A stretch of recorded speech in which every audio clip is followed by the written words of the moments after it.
हरे कृष्णा। योगेशं सच्चिदानन्दं वासुदेवं व्रजप्रियं धर्मसंस्थापकं वीरं कृष्णं वन्दे जगद्गुरुं। कृष्णं वन्दे जगद्गुरुं। श्री कृष्ण चरित अमृतम का अमृतपान आप सभी कर रहे हैं। आज हम भाग 130 श्रवण करेंगे। कन्हैया के द्वारा इंद्र पूजन को बंद करके सभी ब्रजवासियों को गोवर्धन पूजन के लिए उपदेश दिया गया और आज के एपिसोड में हम गोवर्धन पूजन का अगला एपिसोड श्रवण करेंगे। गोवर्धन को जाऊं मेरे वीर, गोवर्धन पूजन। आइए श्रवण करते हैं। आहा, महामहोत्सव का रूप ले लिया था गोवर्धन पूजन ने। कितने सरल और निर्दोष थे ये सब ब्रजवासी।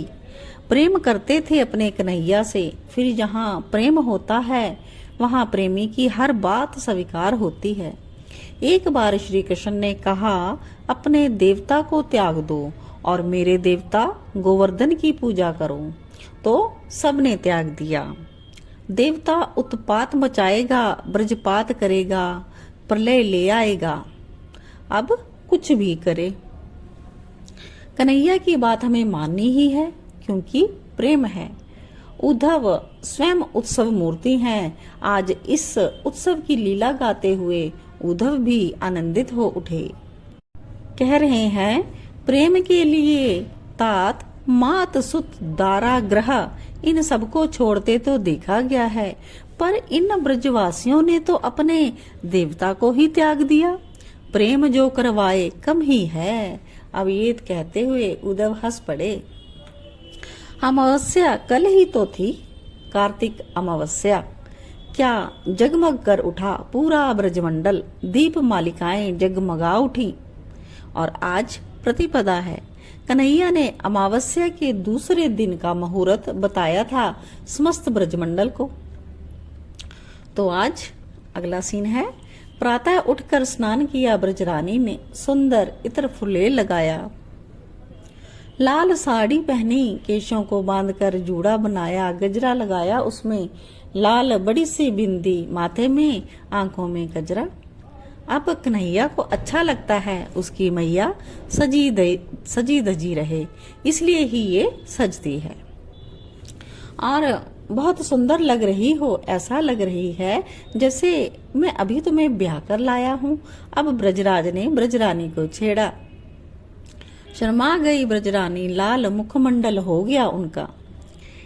यशोदा मैया अभी शर्माती है तो कहती है, बच्चों के सामने आप कुछ भी बोलते हो। और फिर बोली ब्रजराज को कि आप तो तैयार हुए ही नहीं। आइए इधर। सुंदर रेशमी पीली धोती ब्रजराज को दे दी।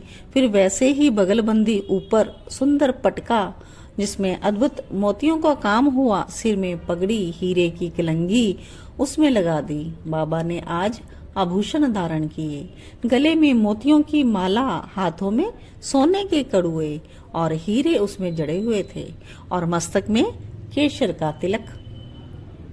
बाबा हंसे, ब्रजरानी अब बाहर आ जाओ, लोग आ गए हैं बाहर।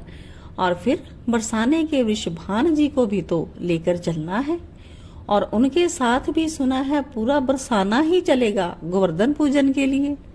ये कहते हुए ब्रजराज बाहर आ गए। बाहर कन्हैया है। अब कन्हैया गंभीर हैं और सब कन्हैया से ही पूछ रहे हैं, कृष्णा कृष्णा। ऐसा करके तो महर्षि शंडिल्य पधार चुके हैं। उन्होंने कन्हैया को बुलाया। कृष्णा कृष्णा। कन्हैया दौड़ते हुए आ गए और सिर झुकाकर पूछा, आ गया महर्षि। अब महर्षि पूछ रहे हैं कि गोवर्धन की पूजा किस विधि से की जाए।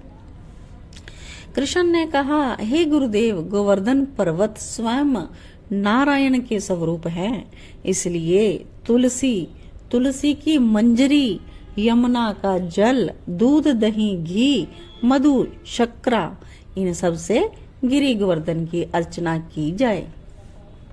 नारायण, विष्णु, हरि, माधव, केशव, इन्हीं नामों का उच्चारण करते हुए गिरिराज गोवर्धन का पूजन हम सब करें। अब मुस्कुराकर महर्षि शांडिल्य ने श्री कृष्ण जी की बात स्वीकार कर ली। सब कह रहे हैं चलो चलो गाड़ियों को सजाया जाए। कन्हैया प्रणाम करके महर्षि के पास चले गए और दूसरी ओर जाकर बैलगाड़ियों को भी सजाने की व्यवस्था करने लगे। बलभद्र पूछ रहा है, बलराम भैया, वो पूछ रहा है कृष्ण को, गायों को सजाना है ना कन्हैया? कृष्ण कहते हैं, हाँ दाऊ भैया, उन्हें तो मुख्य सजाना है। उनको नहलाओ, फिर हल्दी की छाप उन पर लगाओ, स्वर्ण से उनके सींग सजाओ और चांदी उनके खुर में लगाओ, पीला वस्त्र उन्हें उड़ाओ। बड़े भैया बलभद्र को समझाकर भेज दिया कन्हैया ने। देखते ही देखते हजारों बैलगाड़ियां तैयार हो गई। गायों को स्वयं बलराम जी ने सजाया था। बैलगाड़ियों में 56 भोगों को रखा गया। 56 भोग, एक एक भोग 56 प्रकार के थे। अब सब अपनी अपनी बैलगाड़ियों में बैठ गए। सज धज कर आगे ब्रजपति चले, फिर उसके भाई उपनंद जी और उनके साथ साथ बाकी सभी।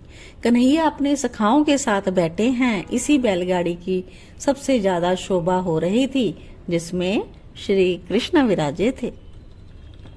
अब अगला सीन, बरसाने से होकर जाएंगे। ये सब गोवर्धन के लिए बरसाने वाले भी प्रतीक्षा कर रहे हैं। जैसे ही गाड़ियां बरसाने से गुजरी, सब आनंदित हो उठे। अब वृषभान जी, ब्रजराज जी दोनों गले मिले। ब्रजरानी और कीर्ति रानी दोनों प्रेम भाव के साथ मिली और साथ में ही मिलकर बैठी। और वृषभान की नंदिनी श्री राधा जी अपनी अष्ट सखियों के साथ बैठी हैं। वो श्याम सुंदर को निहार रही थी, पर जैसे ही श्याम सुंदर ने श्री राधा रानी को देखा, श्री राधा रानी ने दृष्टि घुमा ली। अब तो बैलगाड़ियों की लाइन बहुत लंबी हो गई थी, पर दूर से देखने में अद्भुत छटा लग रही थी। इन सब की पीले पीले रेशमी वस्त्रों से सजे थे सभी बैलगाड़ी। गीत गाते हुए, जय जयकार करते हुए सब गोवर्धन की ओर चले जा रहे हैं। आनंदित है सब, उत्साह उमंग अद्भुत है सब में। बोलो गोवर्धन नाथ की जय, कन्हैया ने कहा तो पीछे से सभी ब्रजवासी बोल उठे, गोवर्धन नाथ की जय। और गोवर्धन में पहुंचकर साष्टांग प्रणाम स्वयं कन्हैया ने किया। बस फिर तो सब प्रणाम करने लगे गिरी गोवर्धन को। महर्षि शांडिल्य ने पुरोहित अब कन्हैया को ही बना दिया। महर्षि ने कन्हैया से पूछ रहे हैं क्या करना है और क्या नहीं करना है। पूजन की विधि जैसे शालिग्राम भगवान की होती है ना, तो वैसी हो रही थी। 64 स्वर्ण के दोनों में यमुना जल डालकर उसमें तुलसी दल छोड़कर उन्हें पंक्तिबद्ध रखा गया। गोपियों को पूजन की आज्ञा नहीं दी गई। तो कन्हैया ने महर्षि शांडिल्य से कहा, महर्षि ये इंद्र याग नहीं है, ये गिरि गोवर्धन की अर्चना है, इसमें सबको अधिकार मिले। महर्षि ने स्वीकृति दी। अब तो सब गोपियां भी उत्साह से गोवर्धन का पूजन करने लगी। बोलो गिरिराज गोवर्धन की जय। और मनसुख नाचता गाता बीच बीच में जयकारे लगा रहा था। तो आज के लिए इतना ही। कल इसके आगे फिर से हम गोवर्धन पूजन का नेक्स्ट एपिसोड श्रवण करेंगे। तब तक के लिए सभी को जय श्री कृष्णा, जय जय श्री राधे, जय जय श्यामा, जय जय श्याम, जय जय श्री वृंदावन धाम। प्यारी श्यामा, प्यारो श्याम, प्यारो श्री वृंदावन धाम। मेरी श्यामा, मेरो श्याम, मेरो श्री वृंदावन धाम। जय श्री कृष्णा।